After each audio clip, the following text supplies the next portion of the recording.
বিদ্যাসাগর বাঙালি জীবনে, বাঙালি মননে এবং বাঙালি সমাজে এই নামটি কিন্তু একটি প্রবাদ বাক্যের মতো হয়ে গেছে, বলা যেতে পারে মন্ত্রের মতো হয়ে গেছে।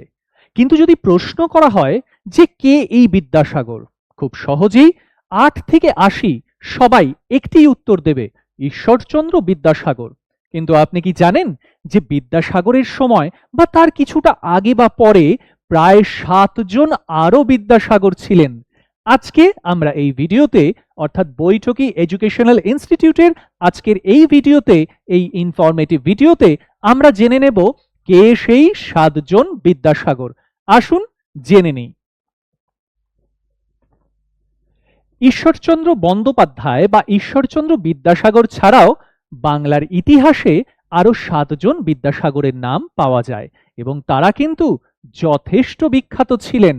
এই ৭ জন বিদ্যাসাগরের মধ্যে প্রথম যিনি, তার নাম জীবানন্দ বিদ্যাসাগর, দ্বিতীয়ত নীলকমল বিদ্যাসাগর, তৃতীয়ত প্রাণকৃষ্ণ বিদ্যাসাগর।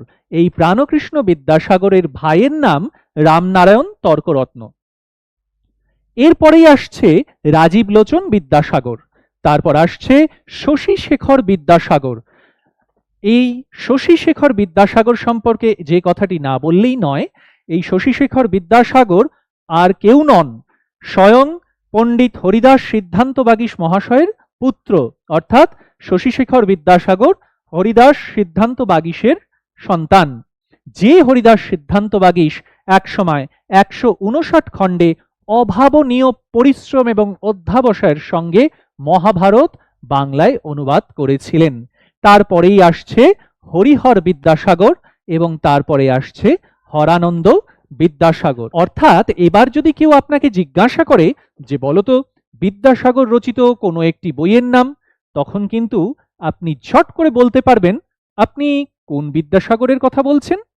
কোন বিদ্যাসাগরের কথা আজকে আমরা জানলাম, কমেন্ট বক্সে অবশ্যই জানাবে এবং এই রকমই ইনফরমেটিভ বাংলা সাহিত্যের বা বাংলা সমাজ বা বাংলা ইতিহাসের বিভিন্ন তথ্য জানার জন্য সঙ্গে থাকো বৈঠকি এডুকেশনাল ইনস্টিটিউটের। দেখা হচ্ছে পরবর্তী ভিডিওতে।